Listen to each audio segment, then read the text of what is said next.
well, thanks. I'm really honored to be part of the first TEDx. You're shaking your head. You can't hear me? Is that better? I'm really honored to be part of the first TEDx event in Arkansas. I'm glad that you were willing to invite a philosopher to come and take part in this series of talks on the mind and the brain. It's a little maybe like having a poet come and talk at a chemistry conference, and I hope you don't regret it. I want to articulate a mild kind of ambivalence about the brain. Hence the title of my talk, why you need a brain and why you don't. Don't worry, I like brains. I'm just not crazy about them. I like them, though I just not as much as some people do. So I want to talk about an age-old question in philosophy. You've probably heard of the mind-body problem, and it's the question of how the mind and the body are related, and in particular, how the mind is related to the brain. Wrong button. The oldest and probably best known by name view about the relation is a view that we call dualism, and it holds that the mind and the brain are distinct. Dualism is the view that the mind is the ghost in the machine. Now, this view has been pretty widely discredited. There are a few people who still believe it, but most people don't. And the reason is that there are just too many mind-brain correlations. I mean, it turns out that everything that has a mind, for the most part, everything that has a mind has a brain, and for the most part, vice versa. It turns out that that when you damage a certain part of the brain, certain mental capacities go away. Certain brain changes go along with that. So dualism is something that people don't really endorse much. So we need a kind of physicalism that we can live with. Reductionism, also sometimes known as the identity theory, is the view that the mind just is the brain. This is a nice, straightforward, simple view. These are the people who love the brain. The mind just is the brain, according to reductionism, and this is a good, solid, scientifically respectable kind of view. The one that I want to endorse is functionalism. Instead, it's the view that the mind is, this is one version of functionalism, it's the view that the mind is the software of the brain. So the functionalist is the person who's ambivalent about brains. Functionalists think that, that brains are important, but they're not quite the things that the reductionist says they are. So for the duration of the talk, I don't know why the font just changed, for the duration of the talk, I'm going to not say any more about dualism. We're going to assume that brains are important, and what we want to understand is how and why and exactly where brains are important. So the difference between functionalism and reductionism is, I think, subtle, but it's important. And so I want to say a bit about what reductionism really claims. Reductionism says that the mind is identical with the brain. It says that certain mental capacities are identical with certain brain capacities. And to give an example, the reductionist says that being a pain just is being a brain event of type such and such. All right, so the reductionist says that, that being a pain and being a brain event of type, I just made the number up, 71325, are literally the same thing. And the standard example is that this is like the theoretical identification of water with H2O. This isn't something that we know just by thinking about it. We had to get out there and look around the world and discover that water and H2O are the same thing. But when they say that water is H2O, this is a very strong claim. It's the claim that God couldn't have made a world that contained water that didn't contain H2O, and God couldn't have made a world that contained H2O that didn't contain water. They are literally the same thing. And the reductionist says the same is true about mind-brain correlations. And that's what the functionalist wants to reject. And that's what I want to talk about here today. because the reductionist is going to have to say that you just couldn't have a pain unless you had brain events of a certain kind. So pain in humans involves the insula. This is a structure that fish don't have. How handy. Now we know that fish don't feel pain, and now we don't have to feel bad about eating them. That'd be nice. But it seems a little too easy. And the functionalist wants to say that it is too easy and that we need to think things through a little bit more.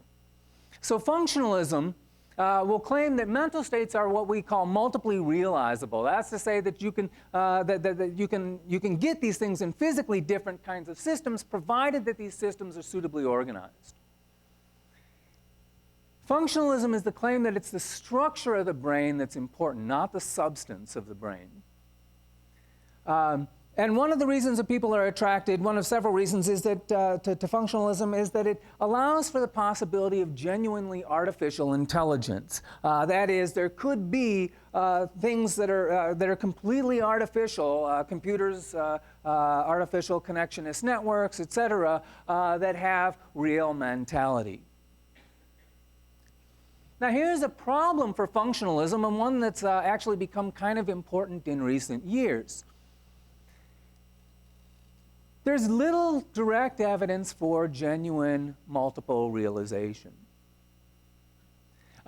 So one thing that might look like a pretty good case is something like vision. And we see that vision is realized in the sixth-layer mammalian neocortex, and it's realized in the unlayered avian Volst, which is, the avian Volst is just a thick bunch of neurons. It has a sort of a nucleated structure instead of a laminated structure like the mammalian cortex, so it's a very different kind of structure. Mollusks just have ganglia. They don't even really have brains. They have things you could call brains, but they're kind of scattered. We have artificial systems that engage in certain kinds of visual tasks, and on the face of it, these look like radically different kinds of realizations for the same function. The problem is, and this is a problem that the reductionist likes to embarrass the functionalist with, that there are functional differences, right? And we don't yet have any reason for thinking that avian vision is just like mammalian vision. And we don't have any reason for thinking that mollusk vision is just like avian or mammalian vision, etc. And so what we end up stuck with is a claim about multiple realizability rather than multiple realizedness. That is, the functionalist hasn't yet shown that certain cognitive capacities are in fact multiply realized. Merely is left with the claim that they're multiply realizable. Now, I want to argue that mere possibility does matter. And this is something that a lot of people who aren't philosophers really dislike about philosophy, and it's something that reductionists who are philosophers don't like about philosophy and don't like about functionalists, and that is that we like to talk about possibilities. And if any of you guys have taken a philosophy class, you know all these talks about possibilities, and you know, here you are, you're faced with a trolley, and if you go this way, you're going to kill 5 people, and if you reroute the, people get tired to talk about possibilities, but I want to defend thinking about possibilities because mere possibility matters. And the reason I think possibility matters is that the alternatives to multiple realizability are, as far as I can tell, 2 in number. One is the claim that there's just something magic about certain cognitive neural matchups, and the other is to claim that it's a matter of brute necessity. Let me explain. Here's what I mean by magic. About 100 or so years ago, apparently, there was a popular view that held that what was special about brains is that brains had more phosphorus in them than other organs. And this was somehow supposed to explain why brains are the seat of thought rather than kidneys, I guess. Brains have more phosphorus. People would say things like the brain excretes thought as the liver excretes bile. I don't know whether this was a joke or an admission of their ignorance, or if they thought that this was supposed to be a serious explanation, but it strikes me as magic, right? To say that the brain excretes thought because it has lots of phosphorus in it strikes me as not much of an explanation. Much more recently, some of you may remember theories of quantum consciousness were quite popular in the mid-1990s. I think the tacit argument, the one that nobody ever actually asserted, is quantum mechanics is mysterious, consciousness is mysterious, therefore consciousness is quantum mechanics.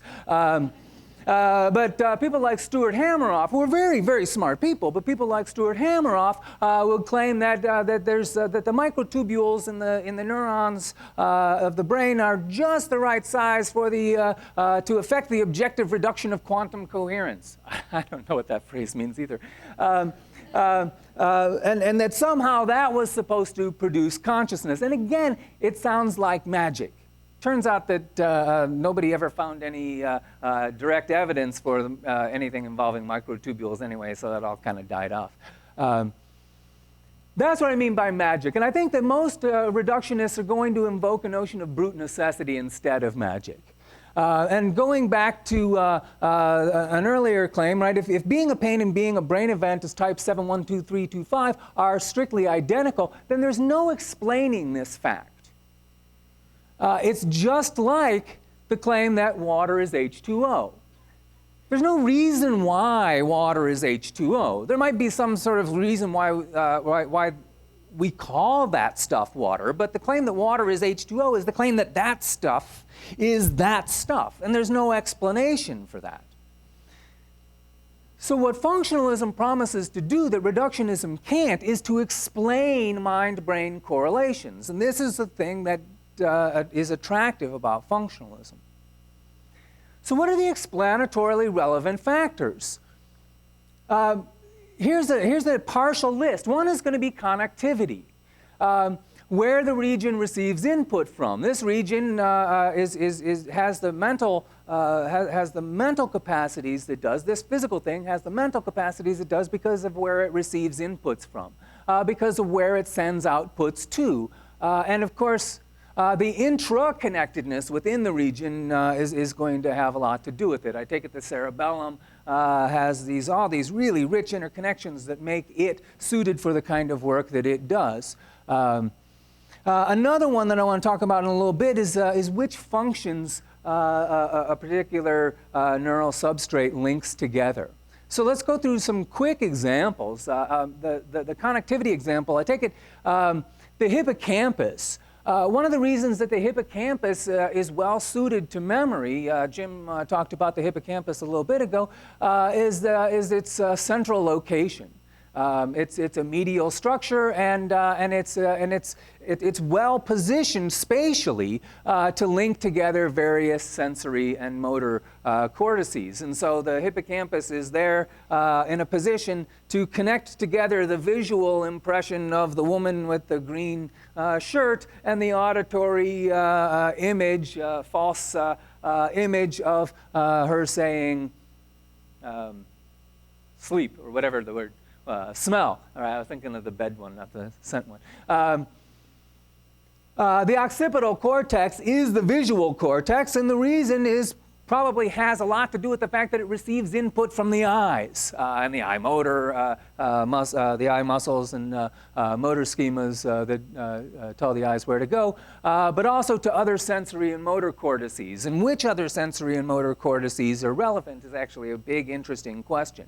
Do we see things because our because our occipital experiences are connected up with certain motor schemas or not? This is something that's getting a lot of attention in research these days.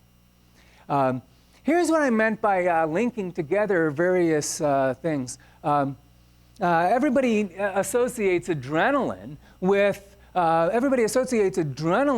the fight or flight response, right? The adrenaline is one of the best known hormones / neurotransmitters. But it's tempting to think that there's something special about adrenaline that makes adrenaline the proper chemical for this. But there's nothing magical, there's nothing intrinsic to adrenaline that does this. You have a number of independent components that make up a sympathetic response. You have the increased heart rate, the dilated pupils, etc.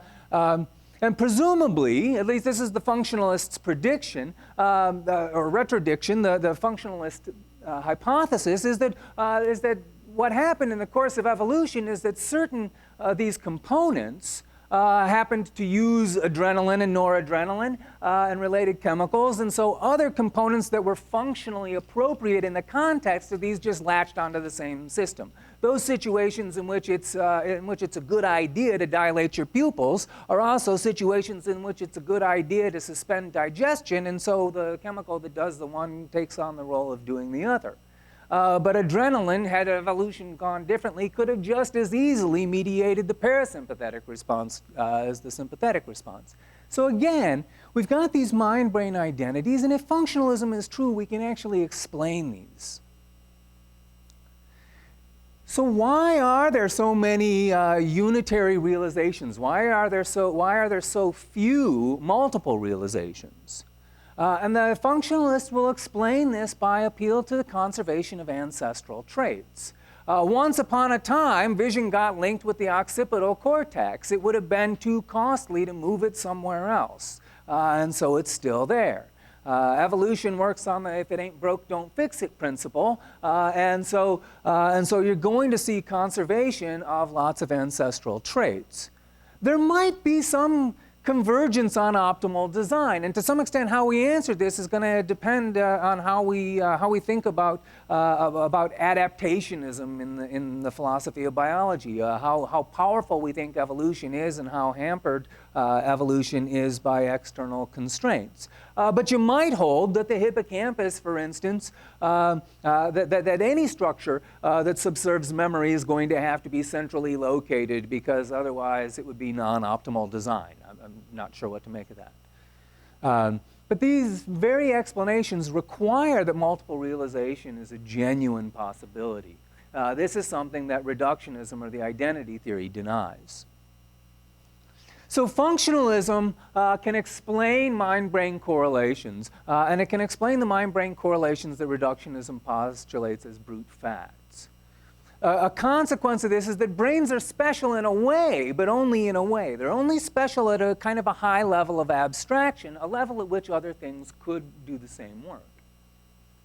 And so I want to say, here's my ambivalence that I started off with. I want to say that brains are special. I'm glad I have one. They're special not because of their chemical properties, as the phosphorus view would have it, and not because of their subatomic properties, as the quantum consciousness view would have it, but because of their functional properties. But if that's why brains are special, then brains are also not special. They're not special because any other things could have had these functional properties as well.